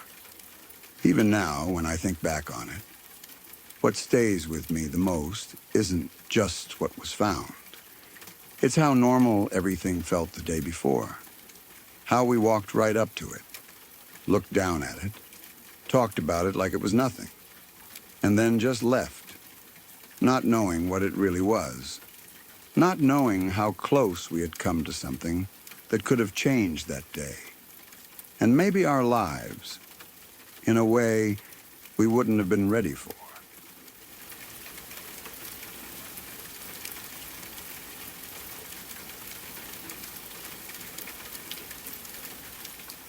I grew up without really learning how to swim, and for a long time, I never questioned it. It just felt normal to me. Other kids would talk about going to pools, spending time at lakes, or taking trips to the beach, and I would listen, but it never felt like something I was missing. In our home, water was always treated a little differently. It wasn't something you played around with or took lightly. It was something you stayed careful around, something you respected, without really knowing why. That way of thinking didn't come from nowhere. It came from something my mother had lived through long before I was born. She didn't talk about it often. When she did, it was never in a dramatic way. She didn't go into long explanations or describe every detail. It was more like something she carried quietly inside her, something that had settled deep and stayed there. As a kid, I could tell it mattered, even if I didn't fully understand it at the time. There was always a certain tone in her voice when water came up, something serious that made me stop and listen. When she was a teenager, she used to spend time with her friends near a large drainage lake not far from where they lived. It wasn't a place people went to relax or enjoy the view. It was built for a purpose, to collect and move water, not to be a safe or fun place. But like a lot of places, especially for young people, it became somewhere they would hang out anyway. On warm days, it gave them space to talk, laugh, and just be together without worrying too much about anything else. From the outside, the lake didn't look dangerous. My mom always said that if you didn't know anything about it, you wouldn't think twice. The surface was calm most of the time, quiet and still, like any other body of water. There was nothing obvious to warn you about what was underneath. But beneath that calm surface, things were very different. The lake was deeper than anything else in the area, deeper than most people would expect.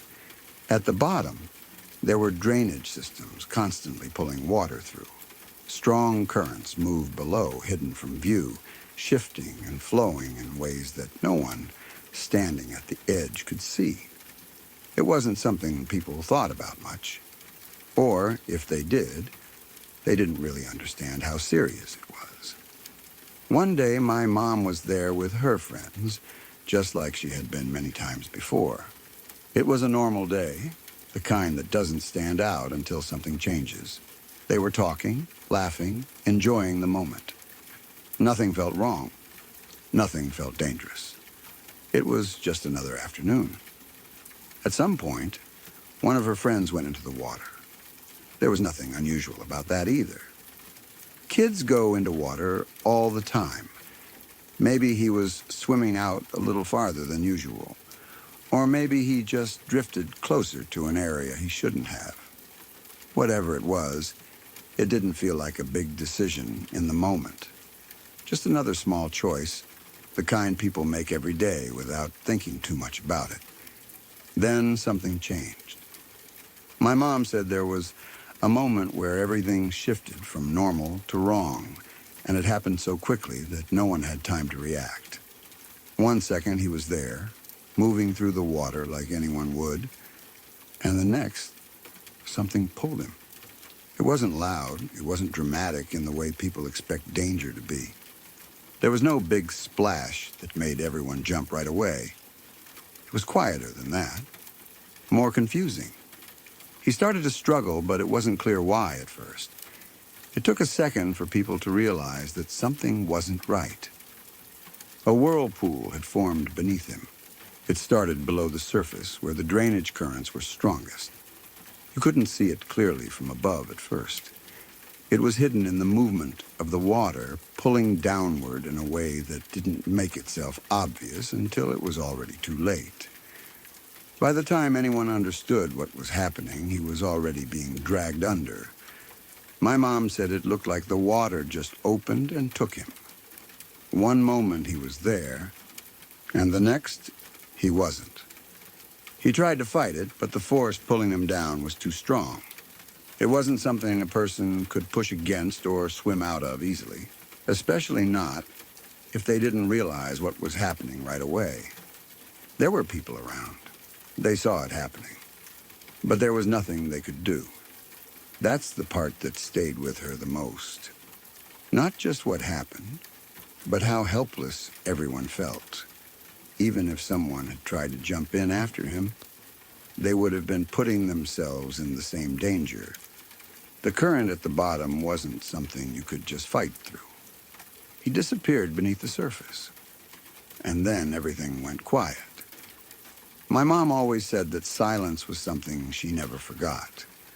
One moment there had been laughter and noise, the kind that fills a normal day.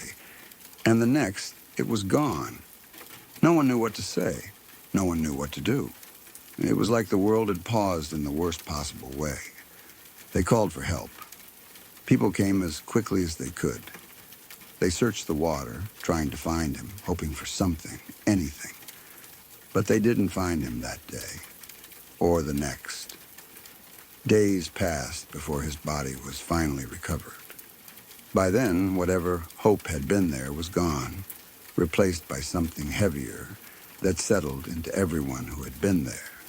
For my mom, it wasn't just the loss of a friend. It was the way it happened, the suddenness of it. The fact that it didn't feel like something that should have happened on a normal day. There was no warning, no time to react, no chance to fix it. Just one moment that changed everything. After that, her relationship with water was never the same. She didn't see it as something fun anymore. She didn't see it as harmless. She saw it as something that could turn without warning, something that could hide danger beneath a calm surface. She understood, in a way that most people don't, how quickly things can go wrong. So when I was growing up, she never pushed me to learn how to swim. It wasn't something she explained clearly at first. It was just how things were. We didn't go to pools much. We didn't spend time near lakes or rivers. Water just wasn't a big part of our lives. As I got older, I started to understand why. It wasn't that she didn't care. It was that she cared too much. The fear she carried wasn't loud, but it was always there, shaping the choices she made. In her mind, keeping me away from water was a way of protecting me. It was her way of making sure that what she had seen would never happen to her child. She had watched someone disappear into water and never come back.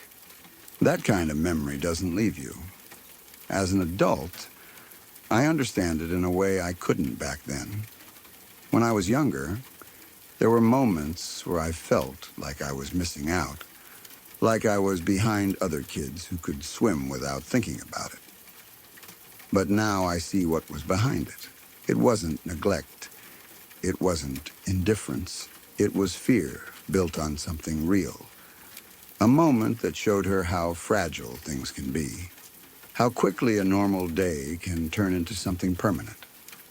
Even now I feel it sometimes.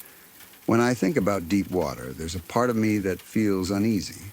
Not just because I never learned to swim, but because of what that story represents.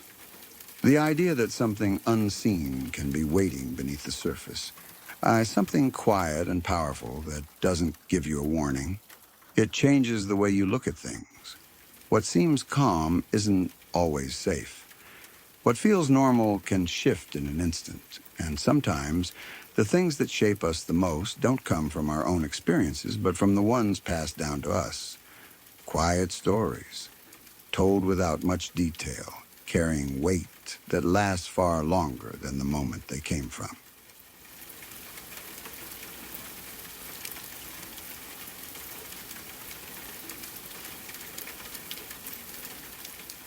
It's one of those stories that stays with you long after you hear it.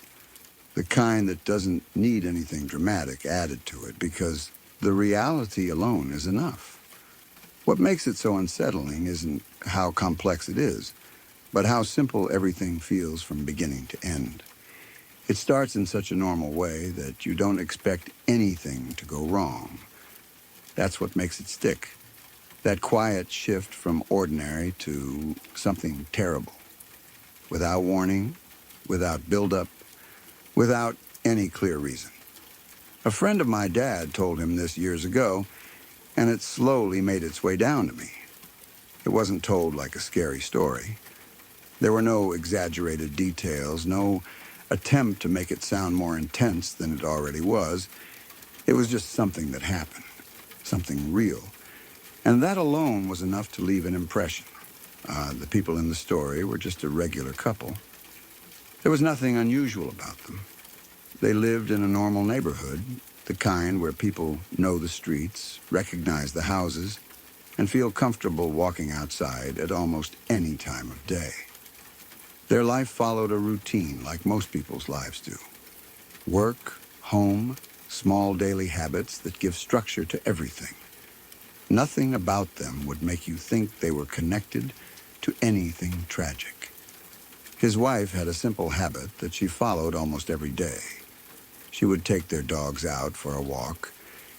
It wasn't something she thought much about. It was just part of her routine, like making coffee in the morning or locking the door before leaving the house. The dogs needed to be walked, and she enjoyed doing it. It gave her a chance to step outside, get some air, and move through the same quiet streets she had walked so many times before. The route she took was always the same. The same sidewalks, the same corners, the same calm feeling of familiarity. Over time, that kind of routine builds a sense of safety. When you repeat something enough, your mind starts to believe that nothing bad can happen there. It becomes predictable, almost automatic. You stop looking around as carefully. You stop expecting anything out of the ordinary. On that day, everything started exactly the same way it always did. She got ready, took the dogs, and stepped outside. There was nothing unusual in the air, no strange feeling, no warning sign, nothing that would make her hesitate or think twice. It was just another walk, another small part of her day. At around the same time, somewhere nearby, another person was moving through that same area. A man had just been released from a mental hospital. No one really knew the full details about him. People later tried to piece things together to understand how and why he had been allowed to leave. Maybe the doctors believed he was stable. Maybe they thought he was no longer a danger to himself or others. Or maybe something had been missed, something that wasn't obvious until it was too late. Whatever the reason, he was out there, walking the same streets as everyone else. There was nothing connecting him to the woman. No history, no shared past, no reason for their lives to cross in any meaningful way. But sometimes, that's all it takes. Two people moving through the same place at the same time. Their paths crossed by chance.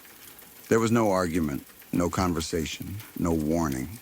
Just a moment where one life moved too close to another, and something inside him broke or shifted in a way no one else could see. Without warning, he attacked her.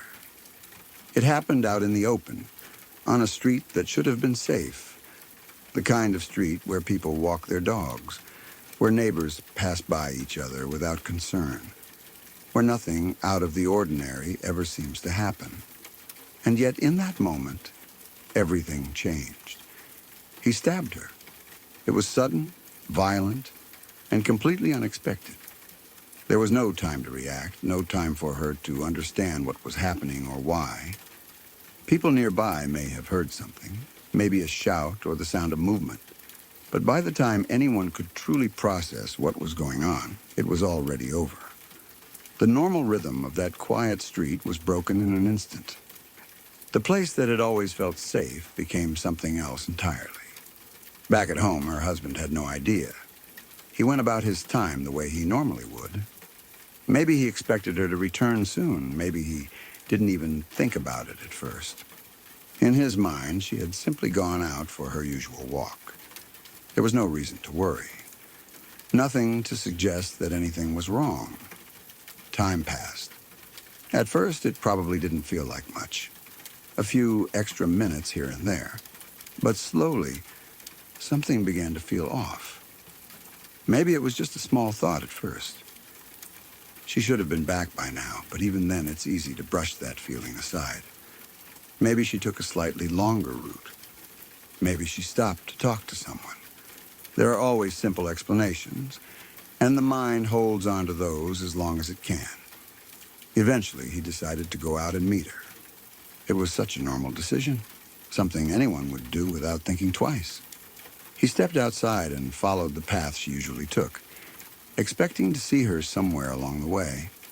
Maybe they would meet halfway and walk back together and talking about their day, just like any other evening. As he walked, everything looked the same. The houses were unchanged, the sidewalks were quiet. The neighborhood still carried that same calm feeling it always had. There was nothing at first to suggest that anything had happened. But then, in the distance, he noticed something. Flashing lights, blue and red, cutting through the stillness of the street. Police cars, maybe an ambulance. The kind of scene that immediately catches your attention. But even then, the mind doesn't jump straight to fear. You tell yourself it's something unrelated. Oh, something that has nothing to do with you. He kept walking toward it, step by step, getting closer. And with each step, that uneasy feeling must have grown. Something about the scene didn't feel right. The number of vehicles, the way people were standing around, the tension in the air. It all starts to build into something that your mind doesn't want to fully accept. As he approached, a police officer stopped him. He wasn't allowed to go any further. That moment must have been confusing. Being stopped like that, without explanation, creates a kind of pressure that's hard to describe. You know something is wrong, but you're still holding on to hope. You're still trying to believe that whatever happened, it has nothing to do with you. But then he saw. Past the lights, past the people, past the movement of the scene, he realized what he was looking at. It was his wife. There's no way to prepare for a moment like that. 1 second, you're walking down a familiar street, expecting to see the person you love coming towards you. The next, you're standing there, trying to understand something that doesn't make sense. That shift is too sudden for the mind to handle. It doesn't feel real at first. It feels like something that's happening to someone else, something distant, something that can't possibly be your life. But it is, and there's nothing you can do to change it. He didn't get a warning. He didn't get a chance to say goodbye. He didn't even get a moment to understand what was happening before it was already over. He just walked into it. A normal day, a simple routine, and then everything changed in a single moment. That's what makes this story so disturbing. It's not just the violence, though. That alone is enough to shake anyone. It's the randomness of it. The fact that there was no reason, no connection, no clear explanation that anyone could point to and say, this is why it happened. It didn't come from a known threat. It didn't build over time. It didn't give any sign. It just happened. And because of that, it changes the way you see things. The small, ordinary parts of life don't feel quite as safe anymore. A quiet street doesn't feel completely harmless. A simple walk doesn't feel as predictable as it once did. You start to realize how much of life depends on things going the way they're supposed to, on people following invisible rules, on the idea that most moments will pass without anything going wrong. But sometimes something breaks that pattern. And when it does, it doesn't ask for permission. It doesn't give a warning. It just takes a normal moment and turns it into something else entirely. That's why stories like this stay with you, because they don't feel like stories. They feel like something that could happen anywhere, at any time, to anyone. And once you hear it, that thought never really leaves.